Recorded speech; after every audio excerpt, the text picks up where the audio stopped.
sou a Núria, tenho 20 anos, frequento o TESP de Comunicação Digital da Escola Superior de Educação e Ciências em Leiria. Estou aqui com o objetivo de fazer uma entrevista ao responsável do Jornal da Marinha Grande, Sr. António José Ferreira, no âmbito da disciplina de História dos Mídia.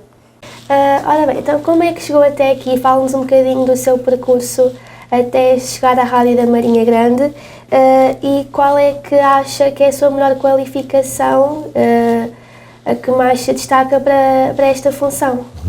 Antes de mais, obrigado pelo convite para esta, diria, conversa. As minhas qualificações, penso que talvez sejam os outros mais habilitados do que eu próprio a falar sobre isso, mas já lá vou. Relativamente a como é que aqui cheguei, eu comecei na Rádio Clube Marinhense muito jovem, em 1987, ainda a rádio era chamada Rádio Pirata, e a partir daí estive durante alguns anos aqui na Rádio Clube Marinhense como funcionário da rádio no departamento de informação e também na programação. Depois, mais tarde, saí, tinha 24 anos e fui para uma rádio em Leiria, a Rádio Lis, onde estive há algum tempo e foi um projeto muito interessante que gostei bastante. Passei depois por um grupo económico de Leiria, onde fazia a comunicação desse grupo económico de 60 empresas e mais tarde, em 2001, adquiri o Jornal da Marinha Grande. Em 2004, finalmente, o Jornal da Marinha Grande adquiriu a Rádio Clube Marinhense e desde 2004 que sou simultaneamente diretor do Jornal da Marinha Grande e da Rádio Clube Marinhense. E mais recentemente temos também o projeto Marinha TV, que no fundo vem complementar o projeto de papel do jornal, da radiodifusão, da rádio e também da parte da imagem, e hoje no fundo somos um grupo de média. Para além da minha vida nos média, sou também professor no ensino superior. Fiz a licenciatura em Gestão de Recursos Humanos, o mestrado em Ciência Política e o doutoramento em Ciências da Comunicação, e há mais de 10 anos sou professor no Instituto Superior Dom Dinis, onde leciono diversas unidades curriculares. Como se vê, tenho aqui um conjunto muito diversificado de atividades. Estive também na área da seguradora, estou também na área do imobiliário, que é uma área muito interessante que eu gosto muito, de casas, do produto de casas, e portanto, no fundo, julgo que não estando só numa área, estando em várias, isso acaba por nos enriquecer do ponto de vista profissional, porque é o jornal, que é uma lógica diferente da rádio, é um projeto também de televisão, e é a área académica, que é algo que me fascina muito, sobretudo a gestão de pessoas. Ótimo. Como é que descreve o seu estilo de trabalho no dia-a-dia? Eu tento fazer uma boa gestão do tempo, ou seja, quem tem tantas atividades, a direção do jornal, a direção de uma rádio, preparar aulas, dar aulas, e depende também dos semestres. Este semestre, por exemplo, tenho uma carga horária de 8 horas, o que me obriga a uma prévia preparação, aulas às segundas, terças e quintas-feiras, ainda por cima às quintas-feiras das 18 às 22, o que me obriga a um trabalho de preparação das aulas. Não se pense que os professores chegam e dão aulas, não. Os professores trabalham muito, têm que ler, têm que preparar exercícios, têm que preparar as aulas, e isso demora o seu tempo. E, de facto, o meu dia-a-dia é muito nisto, na gestão de tempo. E depois, como estamos também aqui numa área que é a área da administração e gestão de condomínios, é uma área que é, no fundo, muito imprevisível, o que significa que nós hoje podemos estar aqui tranquilos e de repente podemos ter alguma situação num telhado, alguma situação em que temos que intervir rapidamente e portanto a gestão de tempo acaba por ser aqui algo que é fundamental, e é também um trabalho muito imprevisível, porque, vamos lá ver, pode acontecer alguma coisa que a redação do jornal tenha que rapidamente responder, um acidente, um incêndio. Temos a agenda também de muitas iniciativas aqui do ponto de vista cultural e desportivo, que nos obriga em muitas circunstâncias a não ter vida quase que pessoal, mas isto, bom, acabamos por nos habituar, e como temos uma estrutura muito pequena, isso acaba por sobrecarregar toda a nossa estrutura, porque hoje, falando já um pouco sobre isso, os média passam algumas dificuldades em que as receitas desceram abruptamente devido à transição dos investidores para as redes sociais. Isso está a provocar aqui desafios enormes aos médias de proximidade, que acabam por ter menos receita, ora tendo menos receita, têm menos possibilidade de ter mais pessoas ao seu serviço. Mas, no fundo, a questão da gestão de tempo é fundamental, não só na minha profissão, como em todas as profissões. Hoje, cada vez mais, temos que fazer cada vez mais em menos tempo. E como é que isso se faz? Com conhecimento, com competências. E a grande diferença hoje nas organizações é precisamente ter pessoas qualificadas, com conhecimentos, com competências, ou então ter mais gente, o que pode inviabilizar em muitas circunstâncias até alguns projetos, sobretudo na área dos média. No meio destas funções todas que realiza no dia-a-dia, tem alguma que se destaca, tem alguma que gosta mais de fazer, com mais amor? Tem dias. Há dias em que a minha preferência vai para as aulas, sem dúvida nenhuma, e noutros dias tenho outros projetos que, de facto, acabam por me encantar mais. Isto é muito dinâmico, a nossa vida é muito dinâmica. Aquilo que gostamos hoje aos 52 anos não é a mesma coisa que aquilo que privilegiávamos aos 25, aos 30 e aos 40. Portanto, a nossa vida é muito dinâmica. Diria que hoje tivesse que optar entre uma das minhas atividades, muito provavelmente optaria pela parte académica, porque esse percurso que fiz na área dos recursos humanos, na licenciatura, na ciência política, no mestrado e nas ciências da comunicação, no doutoramento, acabaram no fundo por me demonstrar que normalmente quem sabe mais decide melhor. E o conhecimento mudou a minha vida, e essa é que é a realidade, e aproveito esta oportunidade para sublinhar exatamente isso e exortar todos a continuarem os seus ciclos de estudo. CETESP é importante, no fundo é a antecâmara da licenciatura, a licenciatura também, mas a partir daí, de facto, nós ficamos com uma noção de que, efetivamente, ainda temos tanto por saber. E esse percurso académico que fiz levou-me, no fundo, a perceber que nós acabamos sempre por aprender todos os dias. E esta parece ser uma verdade lá para Alice, mas é mesmo uma realidade. Eu aprendo todos os dias com os meus alunos. E hoje eu tenho alunos da Guiné-Bissau, de Cabo Verde, do Brasil, portugueses também, de várias idades, desde os 18 até aos 55, 60 anos, e é muito interessante estas turmas multiculturais em que nós aprendemos, de facto, todos os dias. Partilhamos algo que é a língua, é verdade, mas cada um tem as suas raízes, a sua própria cultura, e é, no fundo, esta mistura cultural que acaba com que nós consigamos nos enriquecer cada vez mais. E, portanto, respondendo à sua questão, hoje, se tivesse que optar por algo, optaria pela vida académica, que é aquilo que neste momento me dá mais prazer, até porque tenho mais de 20 anos de direção do jornal, tenho cerca de 18 de direção da rádio, e já são anos a mais, e portanto esta é a fase de dar lugar aos mais novos, e estamos precisamente nesta fase, numa fase de transição, em que procurarei descentralizar cada vez mais e encontrar alguém que assuma a direção quer de um jornal, quer de uma rádio, porque ao fim destes anos todos, obviamente que a motivação já não é a mesma. E como foi iniciado este projeto, a rádio, como é que surgiu a Rádio Marinhense? A Rádio Marinhense surgiu em 1986, portanto já há bastantes anos, vamos a caminho dos 30 anos, rapidamente.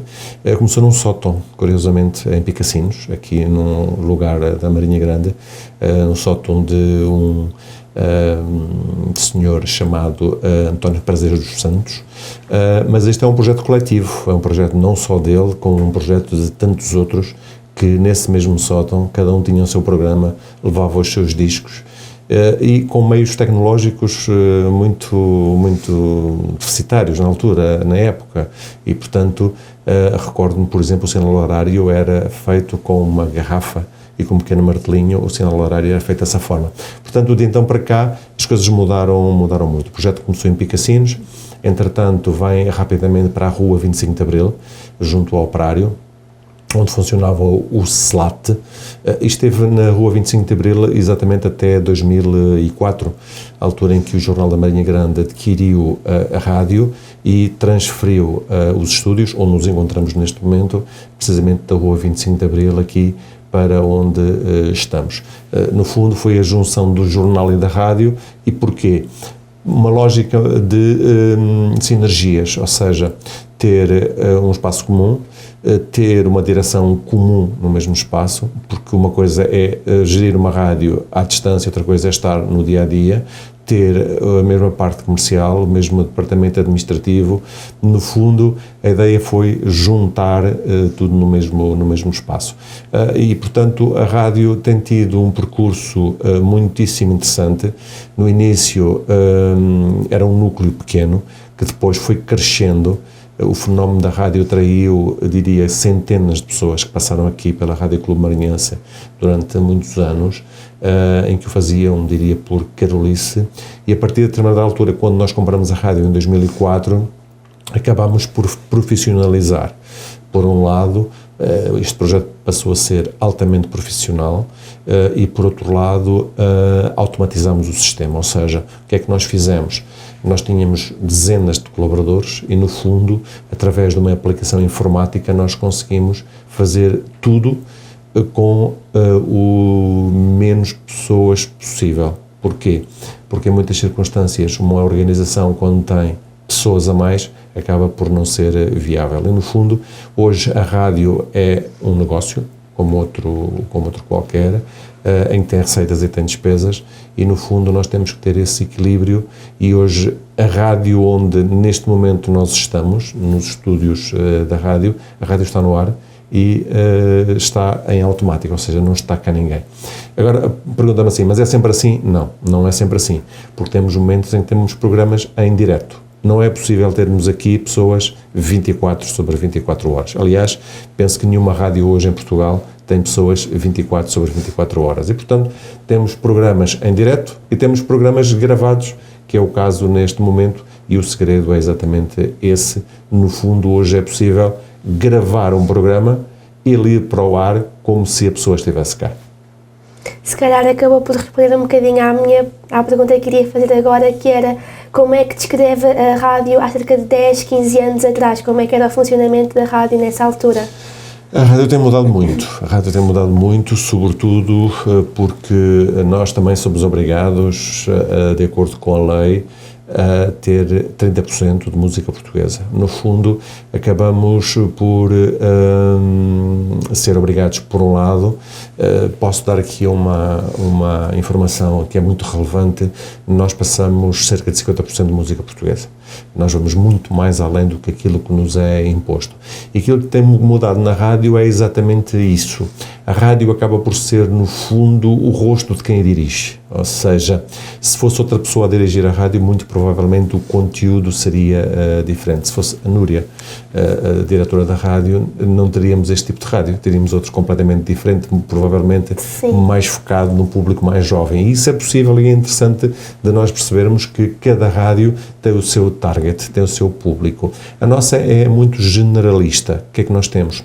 Temos música portuguesa, 50%, e música anglo-saxónica não portuguesa, em que, no fundo, qual é a nossa ideia? É que em 100 pessoas, 99 pelo menos gostem das músicas que estão a passar, numa perspectiva de fidelização das pessoas à nossa rádio. Assumimos a Rádio Clube Marinhense como uma rádio local, é a rádio da Marinha Grande, não é a rádio de Leiria, nem de Porto de Mós, nem da Batalha. Não temos esse objetivo, poderíamos fazê-lo, podemos ter aqui um projeto mais regional, não. É a Rádio Clube Marinhense da Marinha Grande, 96.0, ponto final. Sobre isso é inegociável, não nos importamos, pelo contrário, até porque sabemos que há muitas pessoas que nos ouvem fora da Marinha Grande e temos muito orgulho nisso, mas, no fundo, a nossa música é para as pessoas da Marinha Grande e para quem quer ouvir. A nossa informação é da Marinha Grande, os nossos programas são da Marinha Grande e essa é a nossa marca distintiva. É a Rádio Clube Marinhense, ao serviço do Conselho da Marinha Grande, desde sempre, desde 86 que é assim, e enquanto eu aqui estiver, vai continuar a ser assim. Não significa que amanhã ou depois isso possa mudar, porque já tivemos aqui várias tentativas de aquisição da frequência, 96.0, mas temos resistido e espero que continuemos a resistir, porque queremos manter este ativo. Eu diria que foi aqui que eu comecei, não é?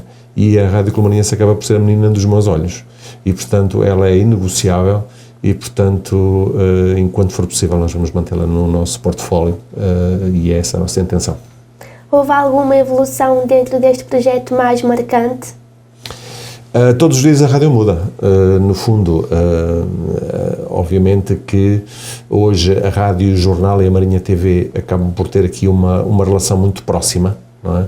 Nós podemos ter aqui um programa de rádio em que ele pode ser transmitido pela Marinha TV. Posso dar um exemplo muito concreto. Nas últimas eleições autárquicas, nós fizemos um programa, como sempre fazemos 4 em 4 anos, sobre as eleições locais, e no fundo acabamos por transmitir na rádio e transmitir nas redes sociais através da Marinha TV, o que no fundo acaba por nos abrir aqui as portas para além da voz que chega à casa das pessoas, aos carros das pessoas onde nos ouvem. Nós também podemos abrir aqui a imagem, ou seja, levar até aos telemóveis, aos computadores, aos tablets, a imagem. E este é o nosso grande desafio hoje, no fundo, é conseguir criarmos aqui condições técnicas e humanas de ter o papel, a rádio e a imagem. E, no fundo, estamos nesse trajeto, nesse caminho. Sabemos que é um caminho difícil porque, sobretudo, o projeto de televisão é um projeto, do ponto de vista financeiro, muito, muito oneroso, ou seja, é muito difícil alimentar um projeto em que os equipamentos custam muitos milhares de euros e, sendo este um projeto local, mais difícil que se torna. Porquê? Nós vivemos numa cidade industrial, como a Núria sabe, em que a indústria não anuncia nos meios locais, a não ser as ofertas de emprego. E temos um concelho em que o comércio é muito débil, o que significa que o que é que está a acontecer hoje? O que está a acontecer hoje, tal como já aconteceu com outros média nacionais. O que conta aqui, no fundo, é quanto é que vale o mercado publicitário, porque os média vivem de anunciantes, vivem também, obviamente, dos ouvintes, dos leitores, é verdade, mas quem sustenta o projeto média são os anunciantes. E aquilo que nós verificamos hoje é que os anunciantes estão a deslocalizar-se para as redes, sobretudo para as redes sociais. E porquê?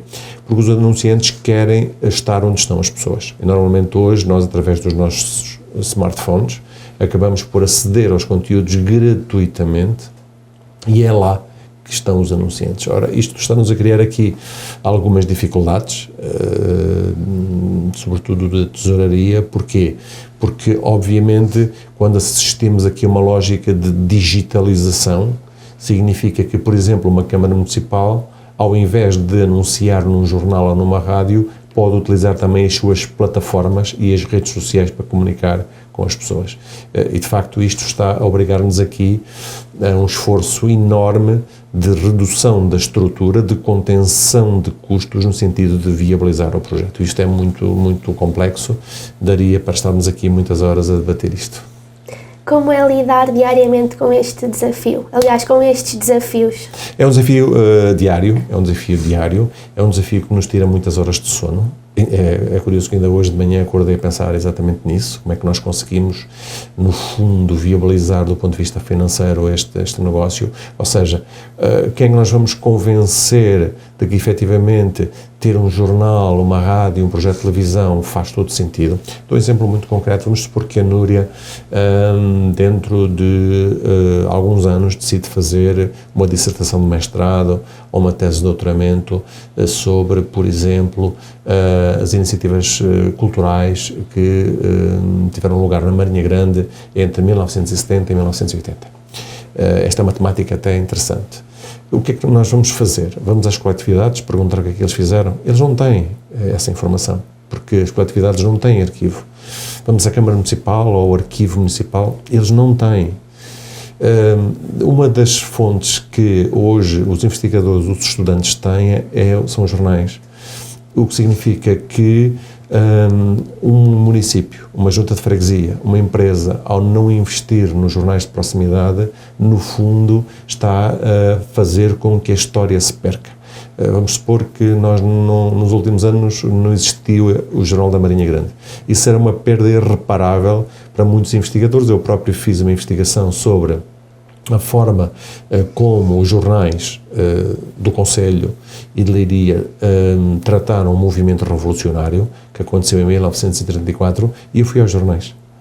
Porque, no fundo, eu não tinha muitas outras fontes por consultar. E, portanto, essa é que é a grande questão hoje, é como é que nós vamos convencer os autarcas, vamos convencer os empresários, vamos convencer a população da Marinha Grande e não só, de que manter um projeto de média é fundamental para manter, no fundo, a memória coletiva deste território.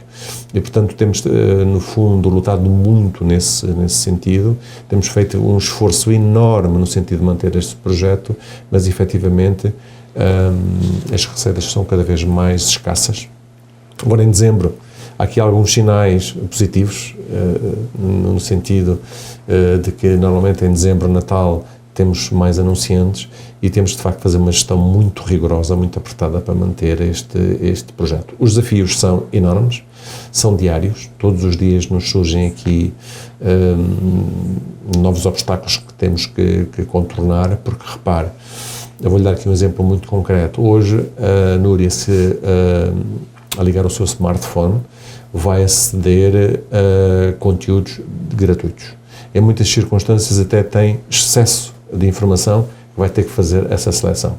E a questão que se coloca hoje à Núria e a outras pessoas é, bom, se eu acedo à informação gratuitamente, e muitas vezes em tempo real, ao minuto, ao segundo, porque é que eu vou comprar um jornal todas as semanas? Não é? Em que as notícias da próxima quinta-feira já são notícias da semana anterior. E o nosso desafio é exatamente esse. Depois pode-nos dizer assim, bom, então o jornal pode comunicar através das redes sociais. Sim, nós podemos fazê-lo e fazê-lo. A questão é que isso rende-nos 0 euros. Essa é que é a realidade. Portanto, e aquilo que alguns colegas nossos de outros jornais fazem, no fundo, é estar a dar conteúdos gratuitos aos leitores, que depois são os mesmos que surgem no jornal de quinta-feira. E a pessoa vai comprar porque esse já está gratuitamente. Portanto, esse é o grande desafio. E temos também hoje uma grande concorrência, apesar do Jornal da Marinha Grande ser o único local e a Rádio da Marinha Grande ser a única local, temos a concorrência de outras rádios e de outros jornais. Só para dar um exemplo, a Rádio Clube Marinhense normalmente cobra cerca de 2 euros por cada spot publicitário. 2 euros. Nós temos aqui rádios que cobram 30 cêntimos, cobram 40 cêntimos, 50 cêntimos por cada spot.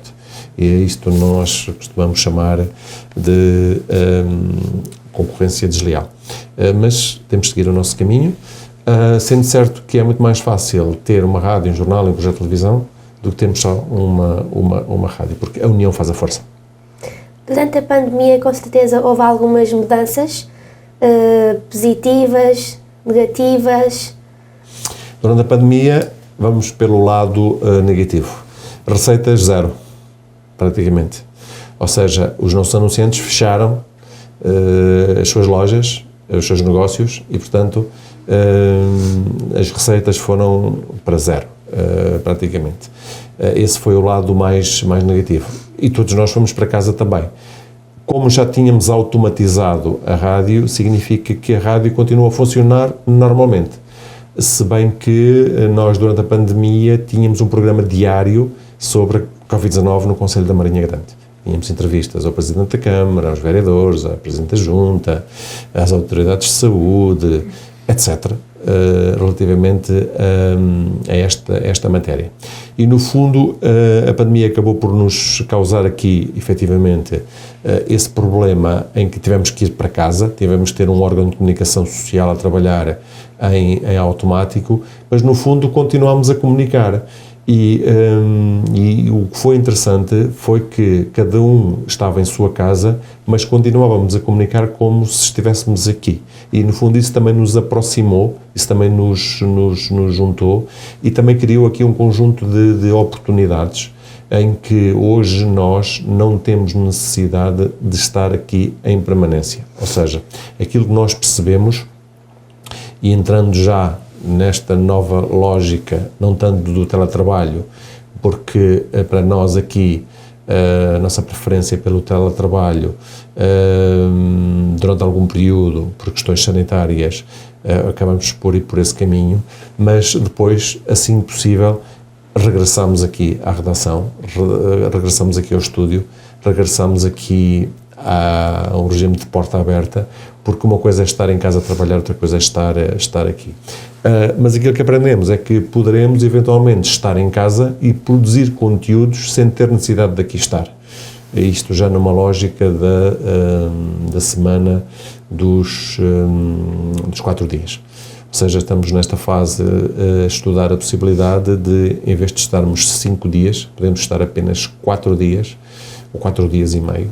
Estamos a estudar essa possibilidade, no sentido de alguma forma, mantermos toda a atividade da rádio e do jornal e das outras empresas que temos, dando mais tempo aos nossos colaboradores, terem mais qualidade de vida e poderem ter tempo também para dedicar aos filhos e dedicar a resolver questões que normalmente durante a semana, no horário de expediente, não têm essa possibilidade.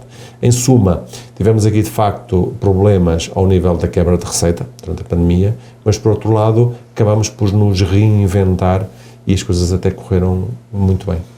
Qual o maior ensinamento que retira dentro da função que tem dentro deste projeto ao longo destes anos? O grande ensinamento que eu retiro é que ao longo destes mais de 20 anos da direção do jornal e 16 17 da rádio, nós vamos conhecendo muitas pessoas e vamos lidando com muitas situações complexas, dramas sociais, perdas de pessoas, e aqui na rádio nós perdemos já muitas pessoas muito queridas para nós. O antigo presidente da direção da rádio, o Sr. Telmo Neto, perdemos uma figura ímpar também do projeto, o Sr. Fernando Pedro, perdemos o Dr. Vítor Beltrão, perdemos um homem do desporto, o Leonel Fidalgo, o Carlos Pinho, etc. Perdemos muitas pessoas com quem tínhamos uma grande afinidade, mas no fundo os médias são empresas, porque este é um projeto empresarial, em que lidamos com muitas pessoas, não só aqui, internamente, mas também externamente. Ou seja, no dia-a-dia nós estamos em contacto com pessoas absolutamente extraordinárias, com histórias para nos contar muitíssimo interessantes. E, portanto, este é um projeto muito bem enriquecedor, porque aprendemos muito, conhecemos pessoas que ficam para a vida, conhecemos pessoas que ficam nossas amigas para todo sempre, mas também há momentos em que nós temos que dar notícias desagradáveis, como é evidente, e também é, no fundo, algo que pode provocar aqui ou acolá alguns desentendimentos. Já tivemos casos em que pessoas não gostaram de notícias que nós divulgamos, quer na rádio, quer no jornal, e isso acaba, no fundo, também por criar, em muitas circunstâncias, alguns distanciamentos. E, portanto, julgo que a grande experiência que se retira daqui é, efetivamente, as relações sociais e pessoais que nós vamos estabelecendo, os amigos que vamos criando, e julgo que é o mais interessante de tudo isso, é exatamente esse projeto. Depois é a comunicação em si, porque, no fundo, tudo é comunicação. Até a ausência de comunicação por si só é uma forma de comunicação. O silêncio é uma forma de comunicação. E algumas pessoas não têm noção exatamente disso. E a comunicação é algo que é extraordinário. No fundo, é nós enviarmos uma mensagem e, do outro lado, o receptor interpretar da forma que bem entende. E é curioso também saber que, em muitas circunstâncias, a mesma mensagem tem diferentes interpretações. Isto é muito, muito interessante. Isso tem acontecido aqui connosco, porque quando se escreve um parágrafo, a cultura, a religião, a filiação partidária, leva a pessoa a fazer diferentes interpretações. Diria, por exemplo, o mesmo jogo de futebol, só para dar um exemplo, porque estamos neste momento numa fase do Mundial, pode ser visto de forma diferente pelos adeptos das duas equipas. O que significa que, por exemplo, tivemos agora recentemente o Portugal-Coreia. Se nós formos perguntar aos portugueses que jogo viram, eles dirão que Portugal não jogou bem. Se formos ver o lado da Coreia, muito provavelmente aquilo que vamos ter é uma visão diferente, em que, não, Portugal jogou muito bem, mas nós tivemos ainda melhor. E, portanto, isto é que é interessante na comunicação, é nós percebermos que aquilo que nós partilhamos com os outros é interpretado de forma absolutamente diferente e, em muitas circunstâncias, temos que fazer essa gestão de conflitos. Isto dá-nos, de facto, a nós, enquanto responsáveis, uma grande responsabilidade. Porquê? Porque aquilo que nós escrevemos é escrutinado. Bem? E muitas vezes esse escrutínio é complexo e, em alguns casos, até pode resultar em processos judiciais em que os diretores de jornal, isso já aconteceu comigo também, são constituídos arguidos por muitas coisas que, em muitas circunstâncias, não são eles que escrevem, são outros. Isso também acontece e é o lado menos positivo desta história. Em 3 palavras, conseguiria descrever um ambiente de trabalho aqui na rádio? Motivação, esperança e futuro. Indo agora para a última pergunta, como é que vê a rádio da Marinha Grande daqui a 20 anos? Essa é uma boa questão. Vamos ver, a rádio tem uma missão e essa missão vem desde 1986, formar, informar e divertir. São estas as 3 lógicas da rádio. Essa é a nossa missão. E a nossa visão tem sido diferente, é diferente desde 86, porque, como disse há pouco, a rádio é, no fundo, aquilo que o seu responsável ou os seus responsáveis querem que ela seja. Aquilo que eu gostava, nos próximos 20 anos, que a rádio fosse, é, em primeiro lugar, se depender de mim, ela vai estar cá daqui a 20 anos, e espero que sim. E espero que não seja um retransmissor de uma outra rádio nacional. Tem acontecido muito isso, em que as rádios locais acabam por, no fundo, ser os retransmissores de rádios que querem ser nacionais. Eu vejo uma rádio muito mais interativa com o público. Vejo uma rádio que, para além do modelo tradicional, nós poderemos eventualmente ter a imagem e chegar muito mais além. Vou dar um exemplo muito concreto. Hoje, nós, em Lisboa, não conseguimos captar a Rádio Clube Marinhense, o que é uma pena, não é? No fundo, nós conseguimos ir até a Figueira da Foz para norte e até às Caldas da Rainha para sul. O que significa que, futuramente, se os automóveis do futuro tiverem acesso à internet, significa que, dentro de algum tempo, se um automóvel tiver acesso à internet, significa que pode sintonizar a Rádio Clube Marinhense através do nosso site, www.rcm.com.pt. O que significa que a rádio da Marinha Grande, a Rádio Clube Marinhense, deixará de ser uma rádio local e passará a ser uma rádio global, em que as pessoas, nos seus automóveis, tendo acesso à internet, podem sintonizar a Rádio Clube Marinhense em qualquer parte do mundo. E, portanto, este é que é o grande potencial da rádio. Se nós conseguirmos criar aqui conteúdos que possam interessar não só aos marinhenses que estão aqui no nosso território, como estão em todas as partes do mundo, será muito interessante nós pensarmos que a rádio é uma rádio com futuro. Mas atenção, este modelo vai manter-se, seguramente, das rádios nos próximos anos, mas aquilo que eu julgo seria muito importante é, para além da radiodifusão, de chegar aos carros, à casa das pessoas, nós lhe podemos juntar em algumas circunstâncias, não sempre, a imagem, porque a imagem, no fundo, acaba por ser um complemento ao modelo tradicional de rádio. Portanto, estou muito otimista em relação ao futuro. Nos próximos 20 anos já não serei eu seguramente o responsável da rádio, será outra pessoa qualquer, porque eu já levo muitos anos disto e já tenho também aqui algum desgaste acumulado, mas tudo farei no sentido de que a Rádio Clube Marinhense continue a ter um papel importante não só no território, aqui na Marinha Grande, mas em todo o distrito de Leiria, tudo farei nesse sentido. Antes de mais, antes de terminarmos, queria agradecer pela sua disponibilidade e por ter aceito este convite. Obrigado eu. Ao vosso Obrigada. dispor. Obrigado.